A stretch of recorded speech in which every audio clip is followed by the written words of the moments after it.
Hey guys, it's Joseph here, back again on Joe Stuff, and today I'm going to be doing something which I haven't done since my channel was renamed, and that is review a LEGO set. So today, as you can see here, I'm going to be reviewing the Resistance Y-Wing Starfighter set, and I'm going to be walking through everything of this set, and I like just about everything of this set, so if you wanted to come to hear good stuff about the set, then you've come to the right place, because I like the set.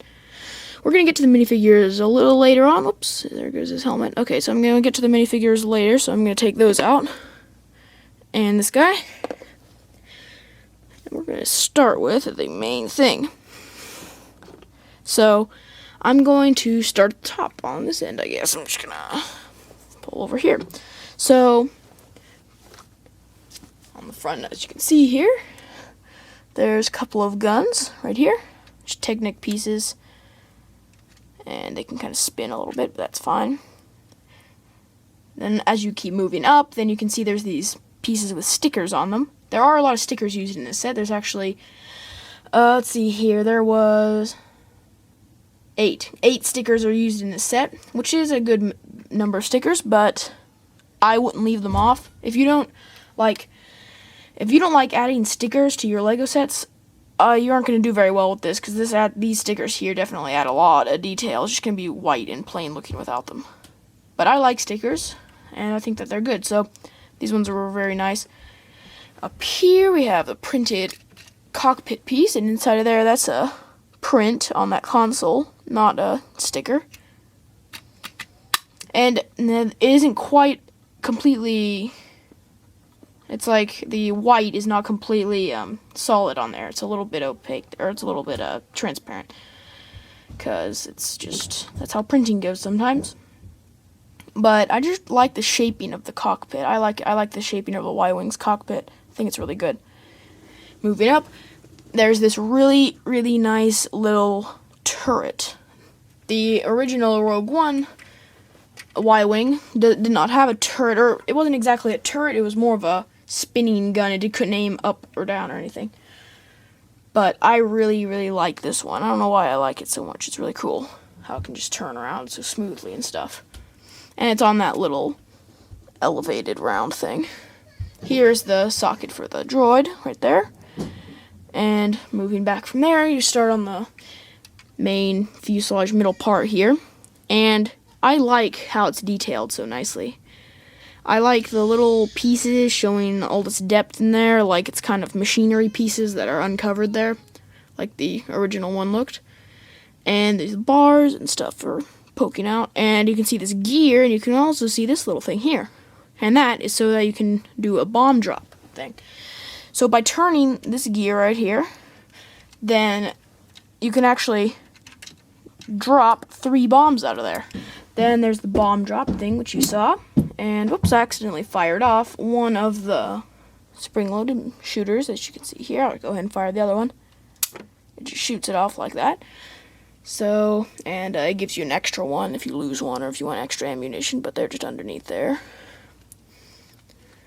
Now, for the bomb drop thing, then, just show you if I can. In the top here, there's this little slot thing. And what you do is, to load it, you take one of the bombs and drop it into that slot. And then you turn the knob a bit, not until it drops though, not until the bomb drops out. And then you just add another one, and then another one. And it's all loaded up there. Now you can just turn this thing and drop all 3 of those. So moving back here a little bit, then we have the engines. I'm just going to show you this one closest to me here, because they're both the same.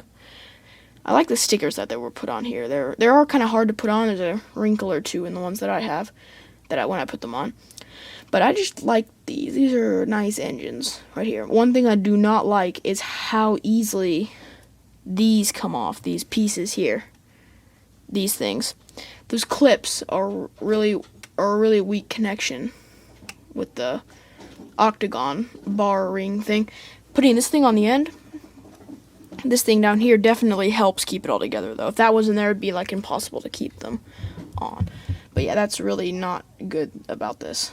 But it's not much, and that's basically the only thing I would dislike about the set. So looking at the bottom here, not a whole lot to see, just a lot of Technic building parts, but there is landing gear here and up here, and all three of those can be folded down nicely, like that for flying mode. And then folded right back out. Whoops. That can come off right there. That's one other small thing I don't like, although it doesn't usually come off. You just put your finger on top of that and it's fine. But yeah, this was a good build when I was building it. If you want to, you can go see my build video, which I have made. And yeah, it was a pretty good build. It was a interesting build. It was kind of, there were kind of just a lot. There were 8 of these bars, but they don't have too many pieces in them, so it wasn't getting too monotonous when I was done. As you can see in the build, if you saw the build video, you'll know that I didn't show building all 8 of those. But that's about all about this really good set here. I think it's a great set.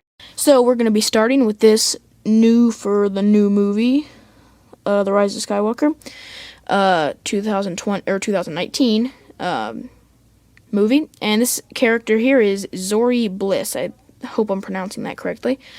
But I think this is a good figure. I have not seen the movie, so I don't really know about how it's supposed to look.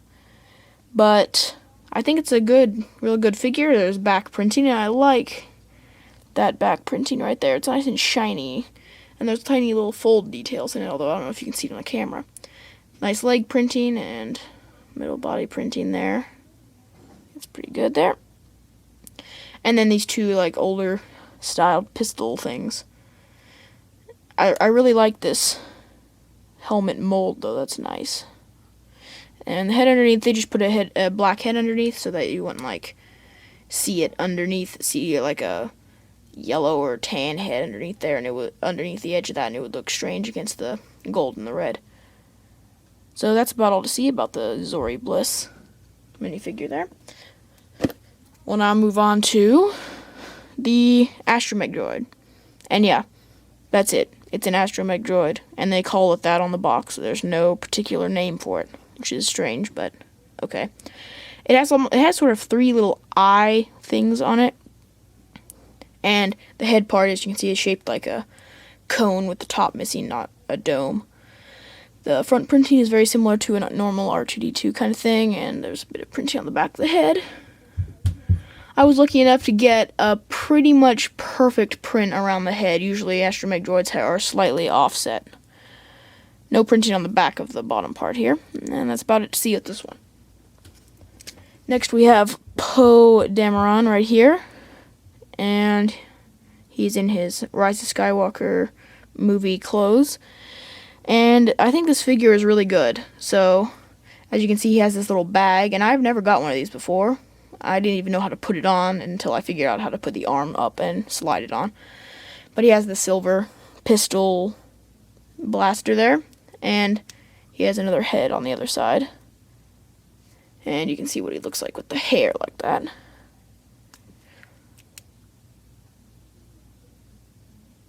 And get the hair back on.